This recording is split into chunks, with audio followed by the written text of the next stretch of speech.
전북 브리핑입니다. 폭염 경보가 내려진 정읍에서 80대 노인이 쓰러져 병원으로 옮겨졌으나 숨졌습니다. 소방당국에 따르면 1일 오후 4시 50분쯤 정읍시 이평면의 한 논에서 심정지 상태로 쓰러져 있는 노인을 이웃이 발견해 119에 신고했습니다. 노인은 신고를 받고 출동한 119 구급대에 의해 인근 병원으로 옮겨졌지만 끝내 숨졌습니다. 이 노인은 온열 질환인 열사병으로 숨진 것으로 추정되고 있습니다. 당시 정읍에는 폭염 경보가 내려져 있었으며 낮 최고 기온이 30도를 크게 웃돌았습니다.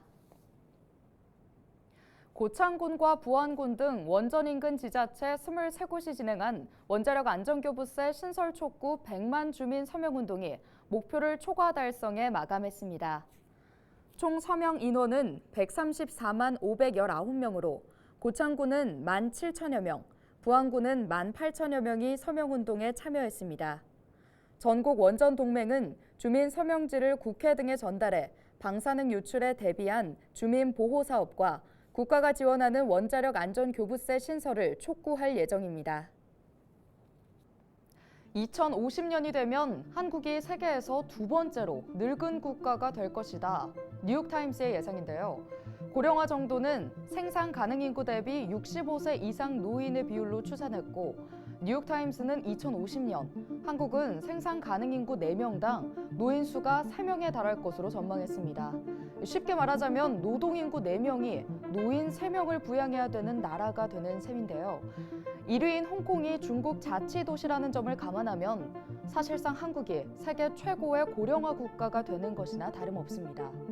이렇게 유례없이 빠른 속도로 진행되고 있는 한국의 고령화의 배경엔 고령인구 급증과 더불어 역시나 저출산이 있습니다. 상황이 이렇자 정부는 새로운 인구 대책을 담은 재정비전 2050을 구상했고 하반기에 발표할 예정인데요. 중장기적인 관점에서 청년 세대가 피부로 체감할 수 있는 저출산 대책에 예산을 집중 투자한다는 계획입니다. 하지만 일부 전문가들은 지원의 양만 늘릴 것이 아니라 구조적인 요인을 주목해야 한다고 보고 있습니다. 한국을 유지하기 위한 경제적 뒷받침과 함께 일자리 문제나 주거 비용의 증가, 사교육비까지 다양한 구조적 문제에 접근할 수 있는 방식에 대한 고민도 계속되어야 할 것입니다.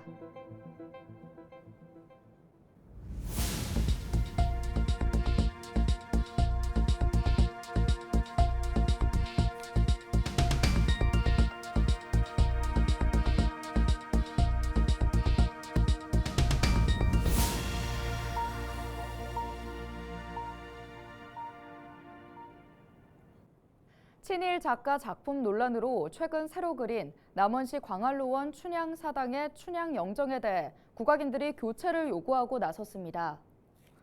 송화자 춘향정신문화보존회 대표 등 국악인들은 지난 1일 남원시의회에서 기자회견을 열고 새 춘향 영정은 춘향의 실제 모습을 표현하지 못하고 있다며 다시 그려야 한다고 주장했습니다.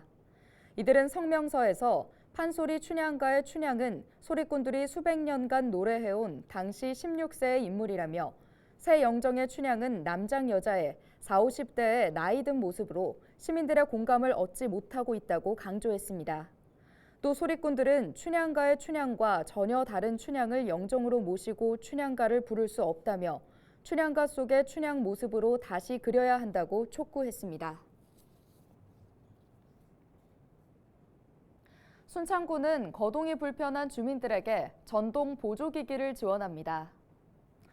순창구는 거동이 불편한 노인 등 모두 330여 명에게 스쿠터와 휠체어 등 전동 보조기기를 지원한다고 밝혔습니다.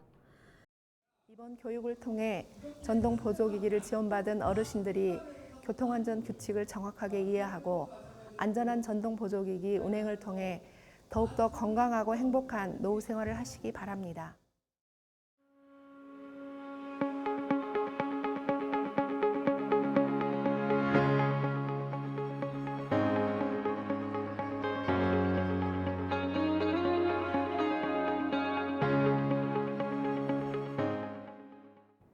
지금까지 전북 브리핑이었습니다.